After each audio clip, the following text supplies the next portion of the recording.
ગુજરાતમાં ભ્રષ્ટાચાર સોળે કલાએ ખીલ્યો। કચ્છ જિલ્લામાં જિલ્લા રોજગાર કચેરીનો મોટો ભ્રષ્ટાચાર બહાર આવ્યો। CAGના રિપોર્ટનું તારણ। એક સમયે એક જ વ્યક્તિ અલગ અલગ જગ્યાએ તાલીમ લઈ રહ્યો હતો। કચ્છના યુવાનોને અન્યાય થઈ રહ્યો છે। જિલ્લા રોજગાર કચેરી દ્વારા અપાતી તાલીમમાં કરોડો રૂપિયાનો ભ્રષ્ટાચાર થયો।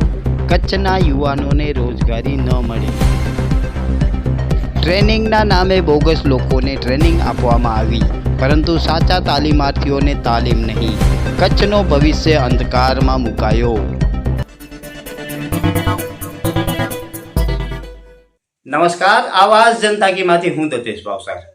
ગુજરાત અને ભ્રષ્ટાચાર એકબીજાના પર્યાય બની ચૂક્યા છે।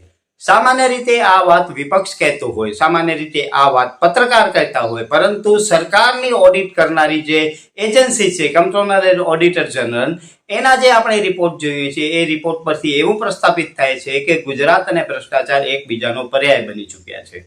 ગત સ્ટોરીમાં આપણે જણાવ્યું હતું કે ગુજરાતની સત્તાધારી પક્ષ ભારતીય જનતા પાર્ટીને 10 કરોડનું ચૂંટણી ફંડ આપનાર કંપનીને 100 કરોડ રૂપિયાની બૂચ મારવાની સરકારે છૂટ આપી દીધી હતી।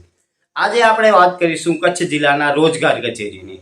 રોજગાર કચેરીમાં પણ એટલા બધા ભ્રષ્ટાચારો થયા છે કે એ ભ્રષ્ટાચારોએ માઝા મૂકી દીધી છે, અને એ ભ્રષ્ટાચારના માધ્યમથી કચ્છનો જે યુવાધન છે એ યુવાધન કઈ રીતે બરબાદ થઈ ગયો છે એની આપણે વાત કરીશું।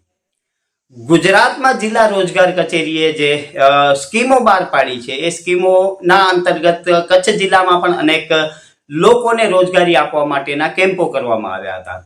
એ કેમ્પોમાં એકને એક વ્યક્તિ એકથી વધારે જગ્યાએ હાજર રહ્યા એવા CAGએ પેરા કાઢેલા છે।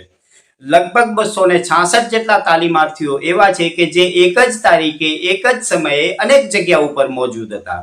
એટલે એનો સીધો મતલબ એ થાય છે કે એ વ્યક્તિઓના ખાલી નામો ભરી અને એ વ્યક્તિનો દેખાડી દેવામાં આવ્યા કે આને રોજગારી આપી છે, એના ખર્ચ ઉધારાઈ ગયા, પરંતુ હકીકતમાં એ બોગસ વ્યક્તિ એટલે કે ભૂતિયો વ્યક્તિ એક જ જગ્યાએ હોઈ શકે, પરંતુ અન્ય જગ્યાએ તેમની ભૂતિયા હાજરી નોંધાવી અને એ ભ્રષ્ટાચાર કરવામાં આવ્યો છે।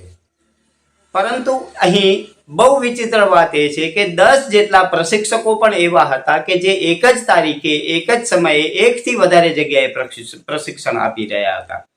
તો દર્શક મિત્રો, તમે વિચારો કે કદાચ આપણે એવું માનીએ કે આ જે લોકોની સંખ્યા બતાડવાની હોય એનામાં નાનો મોટો ભ્રષ્ટાચાર કર્યો હોય અલગ છે, પરંતુ પ્રશિક્ષકો છે, જેઓ તાલીમ આપવાવાળા છે, તાલીમ આપવાવાળા લોકો પણ ભ્રષ્ટાચાર કરી અને એકને એક દિવસ એક જ જગ્યાએની બદલે અનેક જગ્યાએ પોતાની હાજરી બોલાવી અને સરકારો પાસેથી કેટલાય પૈસા ખંખેરી લીધા હશે। સરકારોની મુખ્ય ભૂમિકા એવી જ રહી છે કે આવા જે ભ્રષ્ટાચારો થાય છે એનામાં આંખ આડા કાન કરતા હોય છે, કેમ કે નીચેથી ઉપર સુધી ભ્રષ્ટાચારના પૈસા પહોંચતા હોય છે। એટલે આ મામલાઓમાં અધિકારીઓનો જે ભ્રષ્ટાચાર છે તેને સત્તાધારી લોકો છાવરે છે, અને સત્તાધારી લોકોને લાભ પહોંચાડી અને અધિકારીઓ ચાપલુસી કરીને એમના હીરો બની જતા હોય છે। પરંતુ આ આખી સિસ્ટમમાં નુકસાન કોનું થયું છે? તો એ નુકસાન થયો છે કચ્છના યુવાધનનો। કચ્છના યુવાધનને આમ પણ નોકરીઓ મળતી નથી, અને જિલ્લા રોજગાર કચેરીમાં પણ જો આવી રીતે ભ્રષ્ટાચારો કરીને લોકોને હેરાન કરવામાં આવતા હોય, લોકોને રોજગારી ના આપવામાં આવતી હોય, તો દર્શક મિત્રો તમે વિચારજો કે કચ્છ જિલ્લાનો ભવિષ્ય ક્યાં જઈ રહ્યો છે। વિચિત્રતા એ છે કે BADPની જે ગ્રાન્ટ છે એ ગ્રાન્ટમાંથી ખૂબ જ મોટા ખર્ચ કરવામાં આવ્યા છે। અંદાજિત 2 કરોડની આજુબાજુનો ખર્ચ કરવામાં આવ્યો છે, પરંતુ એ ખર્ચ સાચો કેટલો થયો એ હવે જે તપાસ થશે એનામાં બહાર આવશે। જો કે સરકારી બાબુઓ અને આપણા જે રાજકીય પ્રતિનિધિઓ છે એ તો આની કોઈ તપાસ કરવાના નથી, અને 2020ના જે આ આંકડાઓ છે એ આંકડાઓ CAGએ બહાર પાડ્યા છે। આપણા ધારાસભ્ય, સંસદ સભ્ય કે કોઈ પણ રાજકીય પ્રતિનિધિએ આ ભ્રષ્ટાચાર બહાર નથી પાડ્યો, પરંતુ CAGના રિપોર્ટમાં આવ્યું છે। એટલે તમે માની લો કે આ જે આપણા રાજકીય પ્રતિનિધિઓ છે એ હકીકતમાં તો શોભાના ગાંઠિયા જ છે। આપણા યુવાનોને, કચ્છના યુવાનોને, કચ્છના લોકોને રોજગારી મળે એના માટે જિલ્લા રોજગાર કચેરી હોય છે, પરંતુ જિલ્લા રોજગાર કચેરી પોતે જ ભ્રષ્ટાચાર કરી અને કચ્છના લોકોને આગળ આવવા દેતું નથી। પરિણામ સ્વરૂપે આજે કચ્છના જે યુવાનો છે એ યુવાનોને કામ ધંધા ન મળવાથી તેઓ એવા રવાડે ચડી જાય છે, યા તો એ નશાના રવાડે ચડે છે, યા તો એવા રવાડે ચડે છે જે ધંધા ખોટા હોય છે. અને આનામાં કચ્છની આખી યુવા પેઢી બરબાદ થઈ રહી છે. હવે આ જે તાલીમાર્થીઓ છે એ તાલીમાર્થીઓને પ્રમાણપત્ર જિલ્લા રોજગાર અધિકારીએ આપ્યા છે, એટલે એવું માની શકાય કે એમના જે નીચેના કર્મચારીઓએ ખોટું કર્યું છે તેના સર્ટિફિકેટ જિલ્લા રોજગાર અધિકારીએ આપી દીધા છે. અને જિલ્લા રોજગાર અધિકારીની મુખ્ય ભૂમિકા એ છે કે આવા ખોટા કામો ન થવા જોઈએ, પરંતુ જેનામાં જિલ્લા રોજગાર અધિકારી પોતે જ સંડોવાયેલા હોય તો ત્યાં કને આપણે ભ્રષ્ટાચાર કઈ રીતે અટકાવી શકીએ?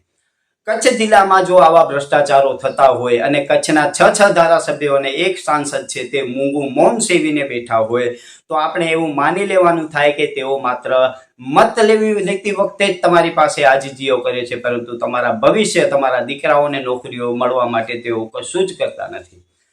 જો કે આ બાબતમાં જે રાજકીય લોકો છે તેઓ જો પોતાનું મોઢું ખોલે તો એમને પણ જે મળતા હપ્તાઓ છે, એમની પણ જે નાના મોટા કામો અધિકારીઓ આંખ આડા કાન કરીને કરી દેતા હોય એ ન કરે.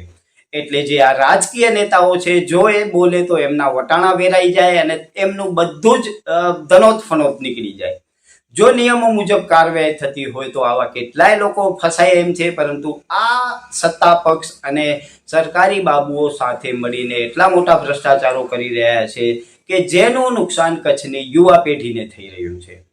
આપણે અતીતમાં પણ જોયું કે આ યુવા પેઢી માટે આપણા રાજકીય નેતાઓ કશું જ કરતા નથી, પરંતુ હવે સમય એવો છે કે એ રાજકીય નેતાઓને પણ પાણીચું દેખાડવું પડશે. 2 દિવસ અગાઉની જે અમારી સ્ટોરી હતી એનામાં પણ જે તાલુકા પંચાયતની ભરતીઓ હતી એ ભરતીઓમાં કઈ રીતે કૌભાંડો કરવામાં આવ્યા છે તે અમે ખુલ્લું પાડ્યું હતું. એટલે એવું માની લેવામાં આવે કે જે પણ અહીંયા કામ કચ્છમાં થઈ રહ્યો છે તેનામાં પોતાના હળતિયા મળતિયાઓને ગોઠવી પોતાના હળતિયા મળતિયાઓને લાભ અપાવવાનો જ કામ આ સત્તાધારી પક્ષ અને સત્તાધારી પક્ષના લોકો કરી રહ્યા છે. ગઈકાલે આપણે માંડવીની સ્ટોરી જોઈ જ્યાં લોકો પાણી માંગવા ગયા અને તેમને મળ્યા પોલીસના દંડા, પરંતુ એ બાબતે પણ આપણા સાંસદ અને માંડવીના ધારાસભ્ય મૂંગું મૌન સેવીને બેઠા છે. એટલે આપણે માની લેવાનું થાય કે માત્ર વોટ લેવા આવે છે ત્યારે જ તેઓ આપણે વાંકા વળીને પગે લાગતા હોય છે, પરંતુ એક વખત વોટ આપ્યા બાદ 59 મહિના આપણે એમની ગુલામી કરવાની થાય છે તેવું આ બધે સમાચારો ઉપરથી પ્રસ્થાપિત થાય છે. નમસ્કાર, આવાજ જનતા કી માંથી હું દતેશ ભાવસાર. તમને અમારી સ્ટોરી સારી લાગે તો લાઈક કરો, સારી ન લાગે તો અમને સૂચન આપો, પરંતુ સબસ્ક્રાઇબ કરજો જરૂર.